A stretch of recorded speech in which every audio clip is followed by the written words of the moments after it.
e a nave partiu. Já houve um tempo em que, se quiséssemos deixar a Terra, precisávamos de uma carona do governo.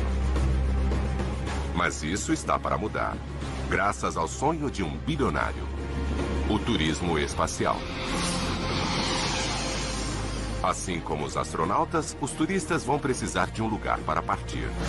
Não será um aeroporto, mas um espaçoporto. Acho que este design especial nunca foi construído antes em lugar algum do mundo. Então, onde no mundo eles vão construí-lo? Bem-vindos ao aeroporto espacial. É um desafio e tanto.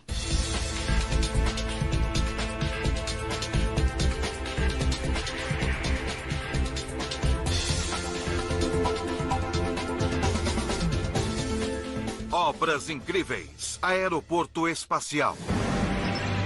28 de abril de 2007. 5, 2, 1, fogo!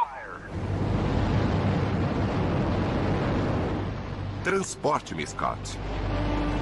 Mas desta vez, é Scott que está sendo transportado. As cinzas do ator de Jornada nas Estrelas, James Doohan, seguem para a fronteira final. Juntamente com as cinzas de Gordon Cooper, um dos pioneiros americanos no espaço. As viúvas dos dois cavalheiros estavam lá e pressionaram o botão de disparo ao meu lado no centro de controle do lançamento. Depois de 5 minutos no espaço, o foguete volta para a Terra, próximo ao mesmo local onde visionários vislumbram uma maneira completamente nova de se viajar. Aeroporto Espacial, o primeiro espaçoporto construído no mundo, com plataforma de lançamento para decolagens verticais, assim como o foguete reutilizável de Scott. E uma pista para aviões levarem as pessoas para o espaço. Vai funcionar assim. Uma nave-mãe conhecida como White Knight vai subir 15 quilômetros e então liberará a espaçonave. A espaçonave vai subir 110 quilômetros, onde passageiros normais se juntarão às fileiras de astronautas de elite. Depois ela vai descer para a reentrada e planará de volta até o espaçoporto. Encabeçando a iniciativa está o homem que ficou famoso na aviação aqui na Terra, o super empresário britânico Richard Branson. No total, quase $500 milhão foram aplicados em uma aventura para fora deste mundo. Durante 50 anos, apenas astronautas podiam ir ao espaço. Menos de 500 pessoas já estiveram no espaço e a Virgin Galactic vai transportar mais que isso apenas em seu primeiro ano de operação. A operação será parecida com a da aviação. A maneira como se administra uma companhia aérea pode se aplicar ao espaço. Nos últimos anos, estamos acostumados às impressões da NASA e para viajar para o espaço era preciso uma burocracia gigantesca e exércitos de pessoas para se chegar à Lua e coisas assim. Os primeiros passageiros no espaçoporto não vão precisar de uma grande burocracia, só uma carteira grande. As viagens para o espaço não são baratas. Preço de uma passagem de ida e volta, $200 mil por um voo de 2 horas. Mas espera-se que o preço altíssimo ponha os pés na Terra. E conforme o mercado for se expandindo, os destinos também vão aumentar. Além de um voo espacial suborbital ponto a ponto, ao invés de sair e voltar do aeroporto espacial em linha vertical, daria para ir do aeroporto espacial para Singapura, para a Suécia ou para outros destinos, podendo cobri-los em 1 hora ou menos. Uma revolução nas viagens. O espaçoporto está procurando o lugar ideal para se estabelecer. E eles acham que encontraram esse lugar no meio do nada. Junho de 2009. A Virgin Galactic estabeleceu seu quartel-general mundial aqui no Novo México. E Branson, o homem forte da Virgin, vai estar no voo comercial inaugural.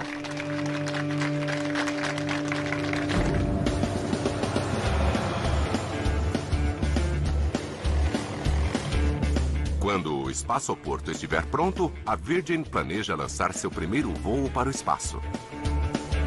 Lá vem ela. Nessa nave-mãe chamada de White Knight, que vai transportar os turistas para o céu. Por uma incrível coincidência, o espaçoporto está tomando força ao mesmo tempo em que os Estados Unidos estão aterrissando o ônibus espacial. A indústria está preenchendo um espaço aberto deixado pelo governo.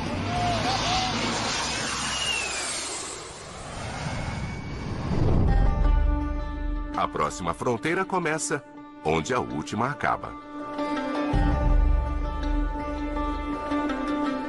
Aqui o progresso pegou um desvio. Mas é exatamente por isso que o Espaçoporto América quer este lugar. São 40 quilômetros até a cidade mais próxima. Terreno livre e céu aberto. Na Flórida, tempestades tropicais fazem com que a NASA cancele alguns lançamentos. Mas aqui, de 30 dias, eles poderão fazer 28 lançamentos. Mas existe outro motivo pelo qual nós escolhemos o Novo México. O primeiro filme feito sobre uma viagem saindo da Terra em direção ao espaço foi feito por um V2. Mas era tão secreto na época que ninguém nunca o viu. Mas foi aqui que tudo aconteceu, aqui no Novo México. Aqui é o local do nascimento dos voos espaciais americanos. Desacreditado em seu país, Robert Goddard se mudou da Nova Inglaterra para o Novo México em 1930 e se tornou o pai da construção moderna de foguetes. Depois surgiu Wernher von Braun, o criador dos foguetes nazistas V2. Depois da guerra, ele foi um dos criadores do programa espacial americano. Foi assim que homens mergulharam na estratosfera e macacos voaram para o espaço. Eis o que realmente incentiva o espaçoporto. Não há tráfego aéreo. O motivo é seu vizinho sobre as montanhas. A linha de mísseis de White Sands, a maior base militar dos Estados Unidos. Não há tráfego comercial voando aqui em cima. O espaço aéreo é fechado. A ampla extensão de terreno aberto, o espaço aéreo claro, o clima excelente. Onde mais poderíamos construir o aeroporto espacial? Parece que vai ser uma estrada livre para o futuro. Mas então o passado ressurge para provocá-los. Eu me casei em 1949. Ben, meu marido, era meu vizinho. Ele me convidou para vir a Engel e preparar o feijão e moro aqui desde então. Jane Kane controla um grande pedaço de terra necessário para o espaçoporto, incluindo a pista. E apesar dos muitos bilhões de Branson, Jane não arreda pé. 4 gerações trabalham no rancho. Certo. Já fiz de tudo por aqui. Já conduzi gado por toda a parte aqui. Essa é minha casa. E foi aqui que criamos a nossa família. E o pessoal que mora na cidadezinha? O espaçoporto significa trânsito. O espaçoporto significa barulho. E o espaçoporto significa mudança. Nasci e fui criado aqui, no condado de Sierra. É o meu lar e de minha família. Minha mãe nasceu em uma pequena comunidade ao norte daqui.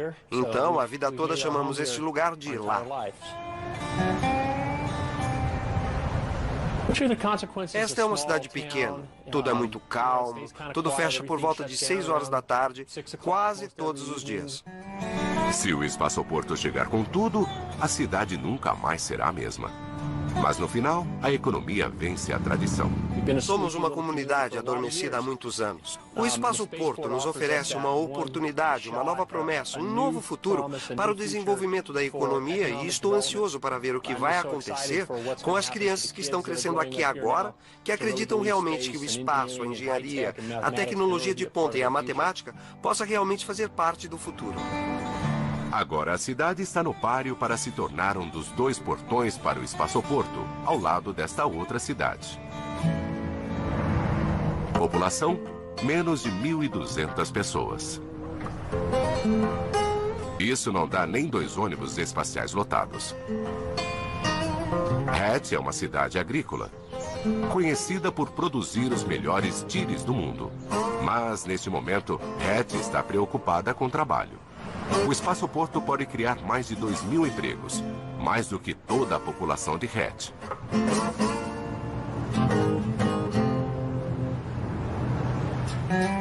Mas o espaçoporto não será construído e as cidades não vão crescer se uma fazendeira não mudar de ideia. Quando começaram a falar em espaço-porto, nós éramos totalmente contra. Mais uma vez, a economia vence a tradição. Ben ficou doente. Tivemos um período de seca e ele teve de vender seu gado. E a ideia do espaço-porto passou a lhe ser mais simpática.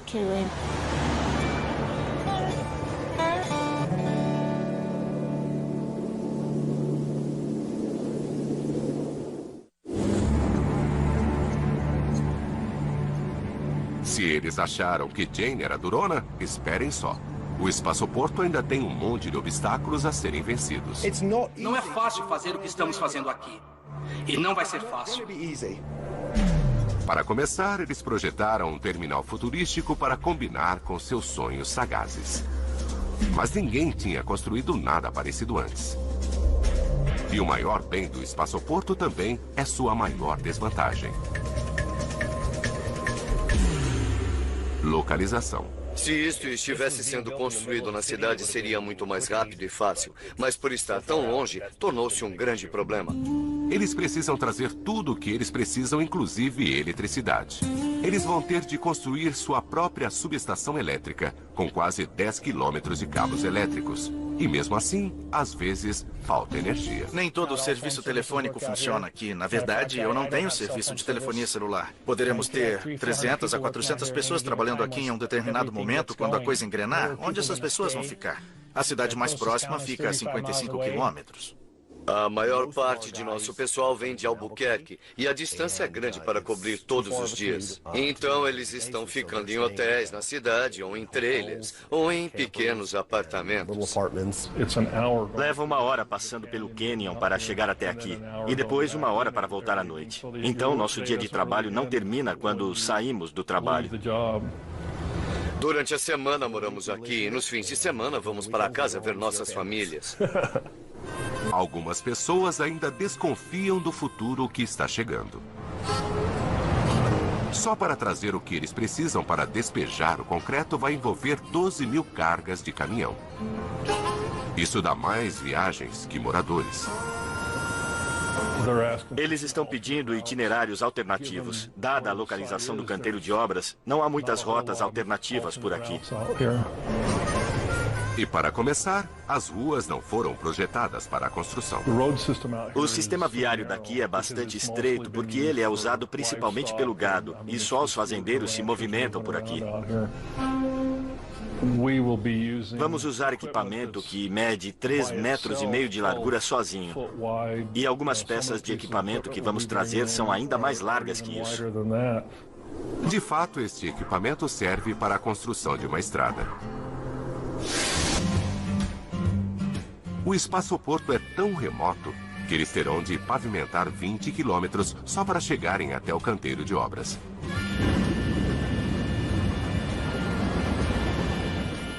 Em um local crítico ao longo do caminho, essas valas inusitadas estragam a paisagem.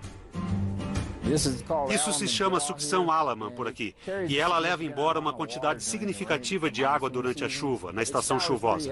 A quantidade de água que passa por aqui é bem grande. E esse é o motivo de haver uma ponte. A ponte é feita com segmentos pré-moldados gigantescos, cada um pesando até 60 toneladas. E foi um trajeto nervoso trazê-los até aqui. Entre a frente do caminhão e a traseira da carga eram quase 61 metros e tivemos de fazer curvas bastante fechadas para fazê-los chegar através desses cânions. Agosto de 2009. Com o canteiro de obras finalmente conectado com o mundo exterior, a construção começa com a parte comercial do espaçoporto, a pista. Mais larga que um campo de futebol e com mais de 3 quilômetros de comprimento, ela é comprida o suficiente para receber um 747. E eles vão precisar de cada centímetro dela para a viagem para fora desse mundo.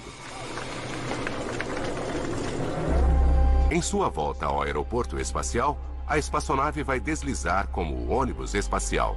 Mas é aí que a semelhança termina. Para as decolagens, o ônibus precisa de mais combustível, mais infraestrutura e mais potencial humano. No espaçoporto, eles vão usar a pista para decolagens com a espaçonave transportada pela White Knight, muito mais barata que o lançamento vertical, como é o do ônibus.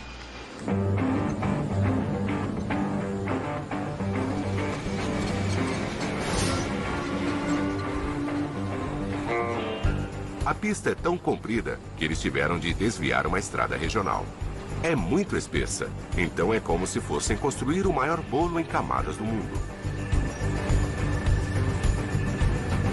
61 centímetros de aterramento. Depois 10 centímetros de asfalto e depois 35 centímetros de concreto. No total, mais de 100 centímetros de espessura. A obra começa escavando 60 centímetros de terra para o aterramento. Isso dá terra suficiente para encher mais de 200 piscinas olímpicas.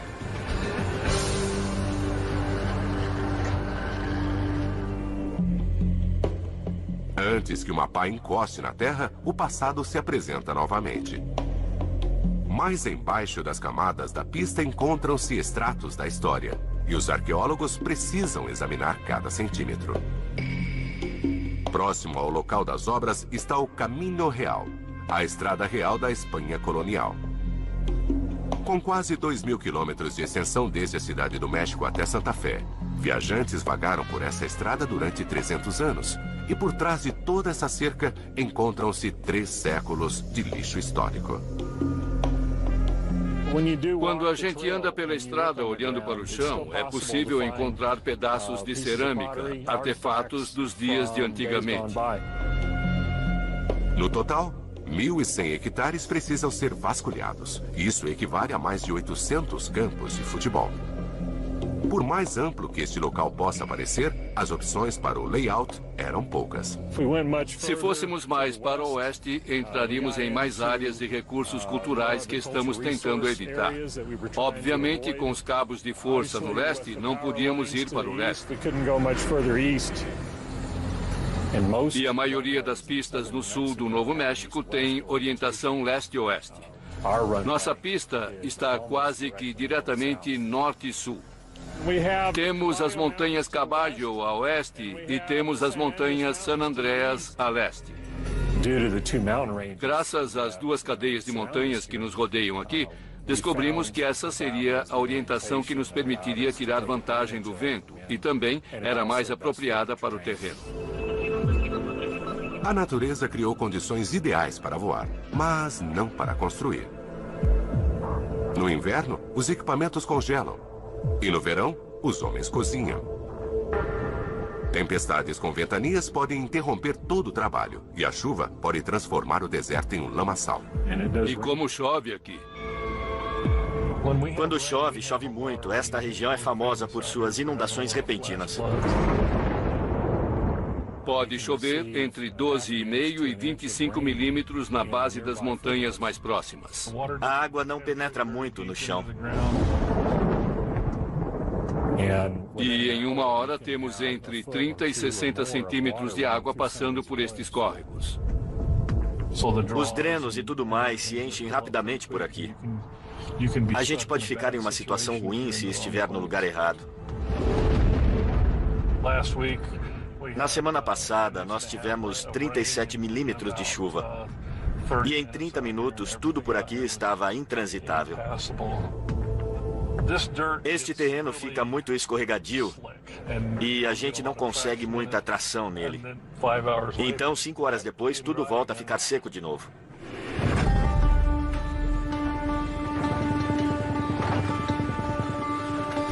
No lado leste da pista, a água da chuva vai escoar naturalmente. Mas aqui no lado oeste, a água vai empoçar. Esse encanamento vai levar a água do oeste para o leste. Mas no deserto árido e alto, a aridez é o normal. O maior desafio tem sido a água. Precisamos de água. Precisamos de muita água nesta obra. É o recurso vital. Porque eles precisam de água para tudo. Para beber, para a descarga dos banheiros, para controlar a poeira. Talvez as pessoas pensem que numa área remota como esta, a poeira não seria um grande problema. Mas temos preocupações com os fazendeiros que criam gado aqui. E a gente percebe que não existe uma boa vegetação para o gado se alimentar. Imagino que eles não gostem de poeira em sua comida, assim como nós. E, principalmente, eles precisam de água para a obra propriamente dita. A maneira mais prática de se proceder no trabalho na terra é usar entre 150 e 230 litros por metro cúbico de terra para se conseguir alcançar a compactação e a umidade apropriada. A fórmula do concreto exige água. Se não há água, não há concreto. Então, se não tem água, ninguém constrói nada. Essa é uma carga de 37 mil litros de água. Leva cerca de 10 minutos para essa carga desaparecer. Essa coisa some muito depressa.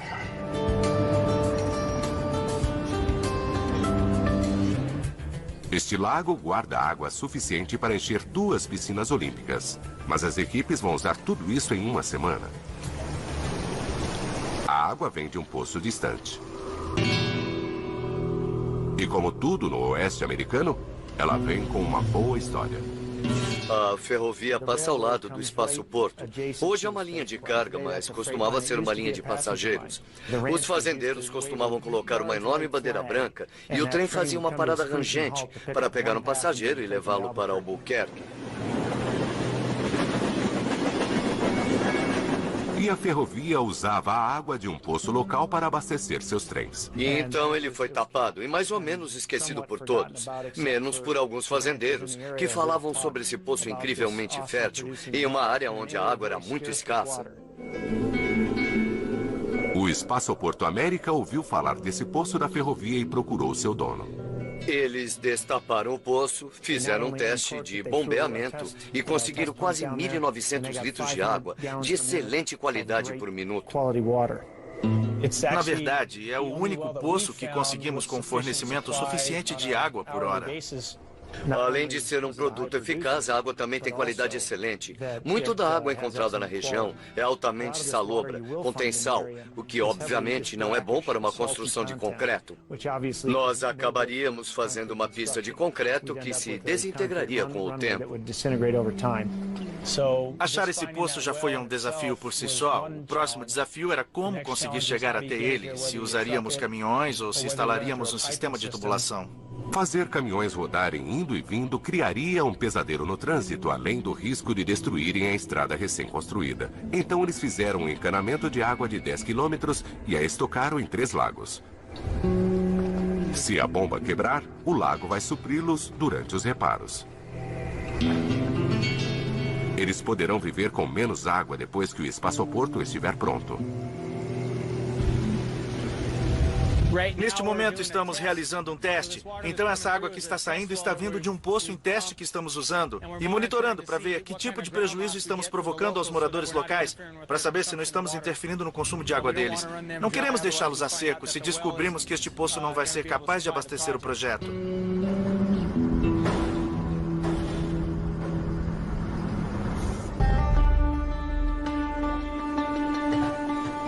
Conforme o Espaço Porto vai surgindo, o lençol de água vai baixando. Os empreiteiros vão ter de levar água de caminhão para os fazendeiros até que o lençol de água se recupere. 2 meses depois. A água continua sendo uma dor de cabeça. Chegamos hoje de manhã e descobrimos que os pneus de uma das carretas de água estavam no chão. Então estamos trabalhando com uma só. E tudo que esta carreta está fazendo é se dedicar ao controle de poeira. O culpado provável desse atraso na obra é exclusivo desta parte dos Estados Unidos. Espinhos de mesquita que têm 5 centímetros de comprimento e são afiados como pregos. Vai ser um prejuízo de $6.000, o custo de um pneu. Meio-dia para o concerto.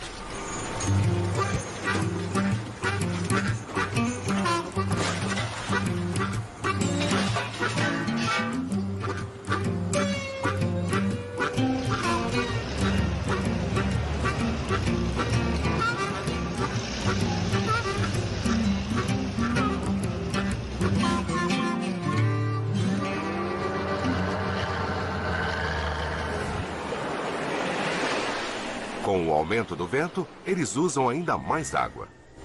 Mas eles estão extraindo água dos lagos até o limite. Esta é uma situação delicada. Neste momento, temos um problema com o nosso suprimento de água. Nós temos um suprimento terceirizado com outro empreiteiro, na obra que trabalha noutro setor. Ontem descobri que eles não têm autorização legal necessária para bombear a água que estão nos mandando neste momento. Então temos um problema e talvez eu tenha de buscar outra fonte de água. Estamos entre a cruz e a espada. Vamos trabalhar até o final e encerrar as operações um dia antes. É uma situação terrível. Ou seja, isto pode atrasar o projeto se não resolvermos o problema da água por aqui. E a água não vai ser sua única dor de cabeça. Fevereiro de 2010. O aeroporto espacial entra em seu 6º mês de construção. Eles conseguiram obter os direitos para a água tão necessária para a construção.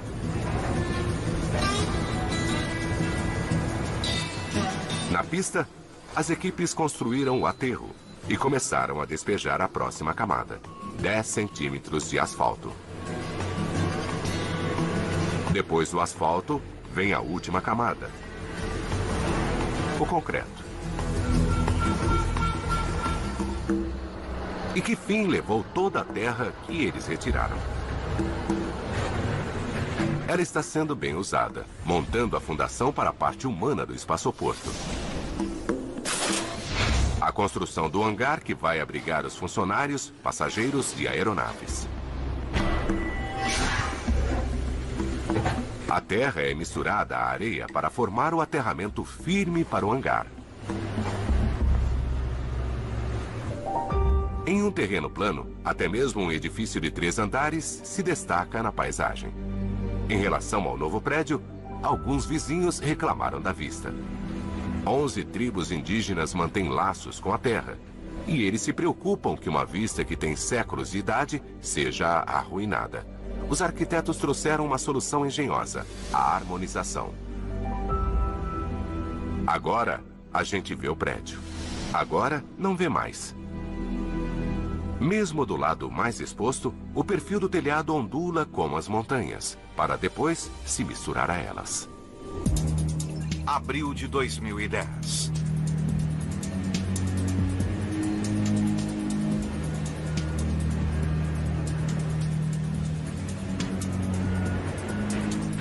O terminal de 3 andares do espaçoporto está começando a surgir. Essas torres formam os poços para as escadas e elevadores, mas elas servem para uma função ainda mais importante: sustentar o teto monstruoso que os arquitetos projetaram. Certamente este é o coração da estrutura. No aeroporto espacial, Mike Bradley é o encarregado da construção de um terminal sem igual.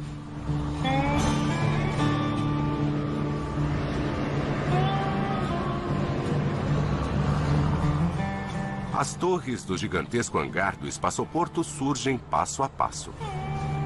Equipes despejam concreto em cada estrutura e seguem para a próxima etapa, a não ser que a natureza interfira. Os guindastes desligam automaticamente se a velocidade atingir 48 km por hora. Nas últimas semanas já tivemos casos de rajadas de 72 e até 96 km por hora. Então tivemos que trabalhar horas extras para poder manter a programação.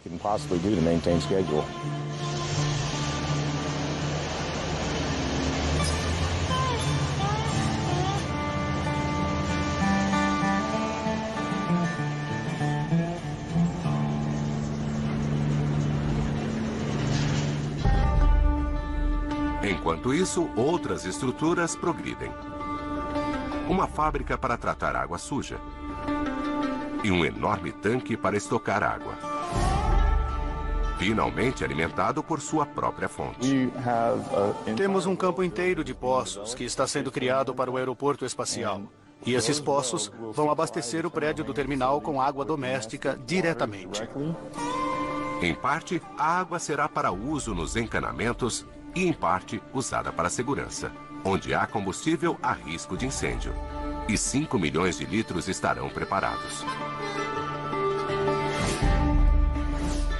E aqui está o posto dos bombeiros, construído a partir de um balão gigantesco. A fundação é uma viga circular que cerca a estrutura. Acima, eles fixaram uma membrana enorme de polivinil de cerca de 3 milímetros de espessura. Depois, eles ligaram os infladores. Em meia hora, eles têm a concha de um prédio.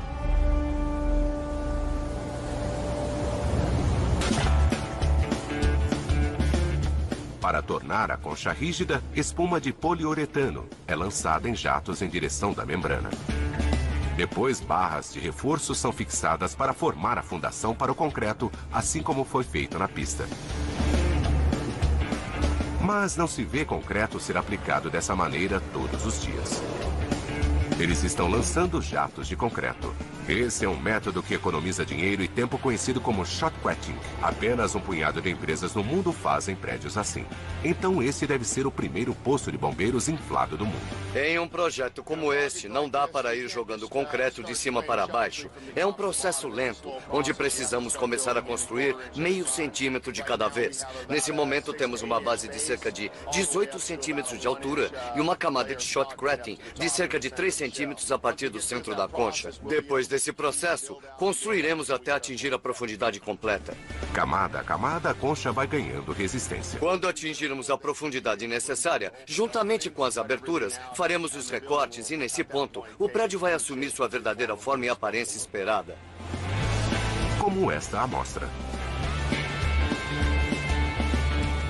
Estes prédios são incríveis quando se fala de acústica. A gente fica de um lado do domo e não importa o tamanho do domo. Se houver alguém do outro lado, ele será capaz de nos ouvir claramente. A palavra que o espaçoporto teme ouvir é fogo. Mas carros de bombeiros vão estar apostos aqui só para garantir. Mesmo durante o andamento da construção, o cliente já está operando a partir do espaçoporto. Não existem muitas empresas que lancem foguetes para viver. A empresa Up Aerospace transporta cargas e não pessoas. Neste momento, nossos foguetes são pequenos. Eles são chamados de foguetes suborbitais. Sobem ao espaço, mas ficam lá por apenas 5 minutos. Nosso objetivo principal é obter um veículo que coloque os satélites para girar em torno do globo. E eles têm um cliente grande esperando por eles. Graças à tecnologia moderna, estamos mudando para satélites cada vez menores. A Força Aérea está interessada neste curto acesso ao espaço, e é aí que poderemos trazer nossos satélites para serem colocados em veículos de lançamento que decolarão do aeroporto espacial.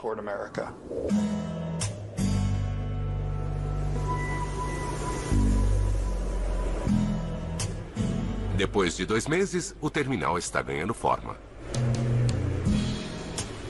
Os vãos das escadas que sustentam a estrutura toda estão prontos. O próximo passo nesse nível onde estamos é derramar o concreto no deck para podermos trabalhar no nível inferior e superior. A seguir, trabalharemos com as armações do telhado, começando pelo norte, seguindo para o sul. Temos armações em 2 partes que medem 58 metros cada e precisam ser juntadas no meio. Essa deve ser a parte mais crítica do serviço. A parte mais importante do serviço do espaçoporto, a pista, está pronta. Mas o resto do espaçoporto ainda está correndo para a linha de chegada.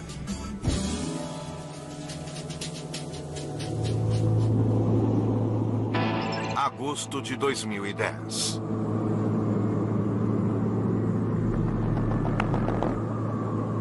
Faz 1 ano que a construção começou. E que diferença!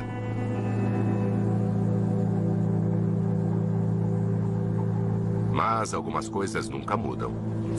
Está muito quente aqui, como vocês podem ver. Espera-se que esta semana atinjamos quase 38 graus centígrados.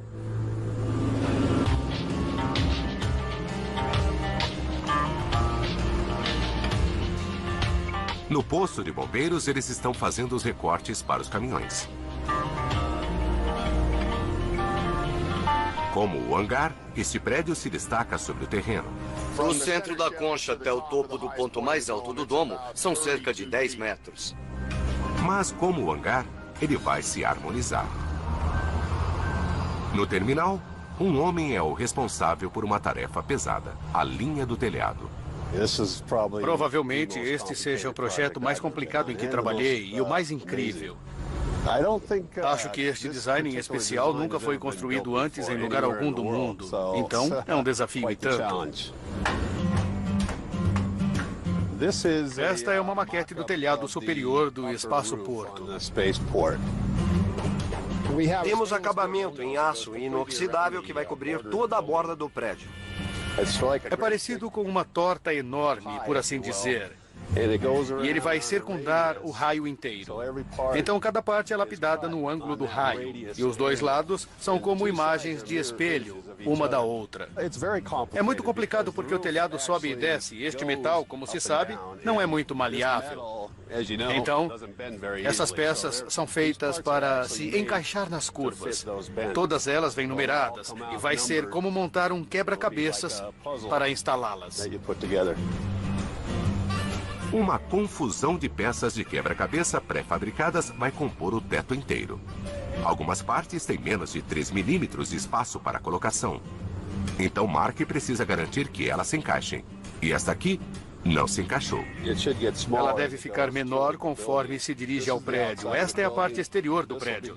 Esta vai indo para dentro em direção da janela e do interior do prédio. E elas precisam ser afuniladas para assumir o formato de torta. E vamos resolver isso com a fábrica de metal antes que eles comecem a mandar as peças. Assim não vamos atrasar o projeto antes que ele comece. Vamos afastar os problemas. Mal posso esperar para começar, porém preciso terminar esta maquete. Sempre existe pressão na construção. A data de início pode sofrer modificações e atrasar, mas a data do término nunca muda.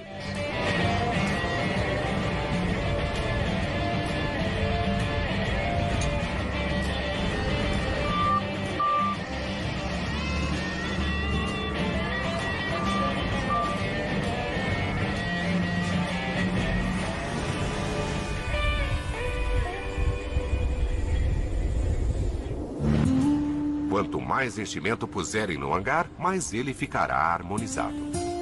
Esse é o lado que vai receber os passageiros que chegarão no ônibus para manter um mínimo de trânsito. Eles vão entrar em algo que parece uma trincheira na terra. Todas as cores exteriores são pré-finalizadas em ferrugem para combinar com a superfície do deserto. Então ele vai ficar bem disfarçado.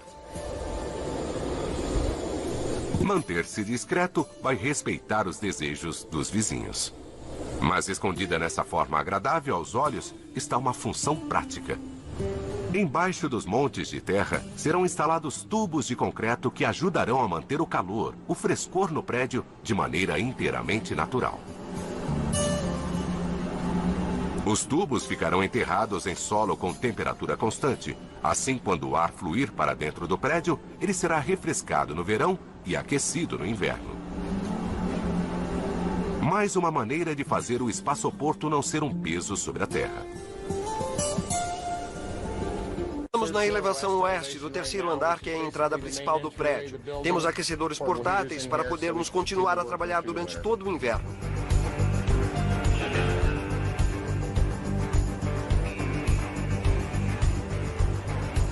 Por toda a parte, eles estão instalando um labirinto de artérias.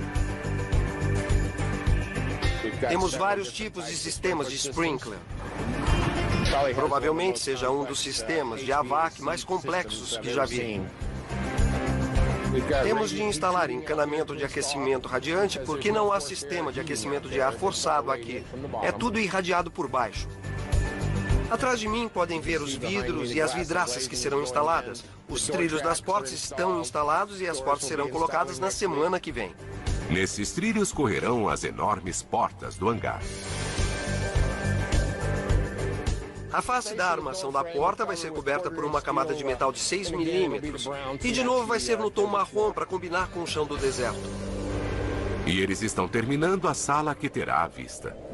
Do lado de fora, o espaço-porto está projetado para se mesclar ao seu meio ambiente, mas nessa sala o exterior vai entrar. É aqui que vai estar todo o cérebro do voo. O controle da missão do início até o fim. E terá a vista completa da pista de ponta a ponta. As pessoas entrarão pelo lado oeste e seguirão até a recepção no terceiro andar, onde serão treinadas para sua aventura. Esta aventura vai mudar a maneira como encaramos a aviação atualmente.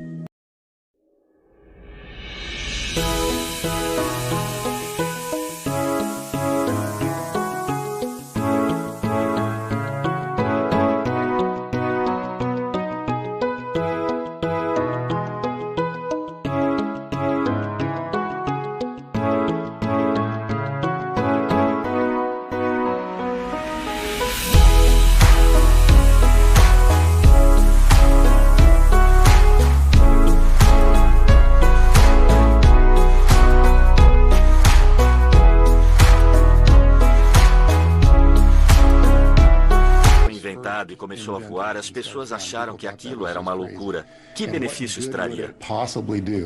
Muita gente zombou dizendo que era apenas uma brincadeira, e é o que está acontecendo aqui agora. O turismo espacial não é brincadeira.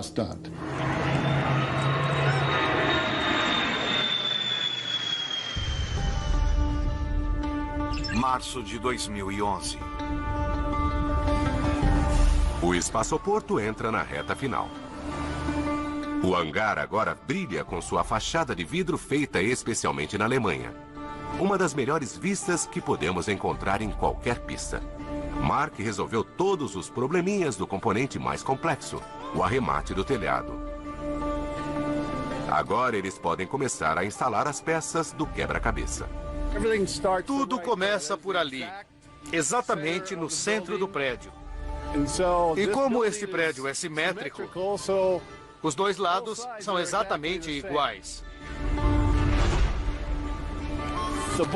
O arremate começa primeiro naquela peça e depois tudo se encaixa a partir dali. Cada um desses painéis é feito especialmente, então se algo acontecer com um deles, ou se um painel for feito errado, não podemos continuar porque tudo precisa se encaixar perfeitamente. Para se chegar a um painel é preciso desmontar tudo para retirá-lo. Quanto mais o espaçoporto se destaca de um lado, mais ele se mescla do outro.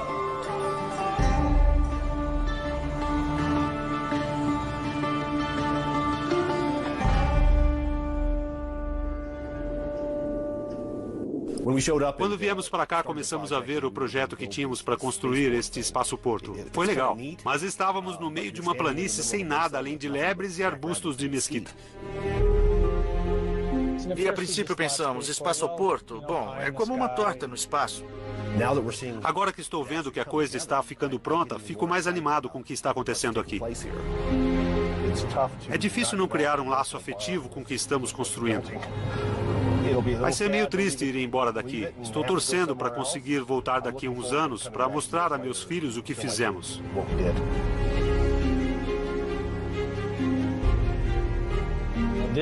Esta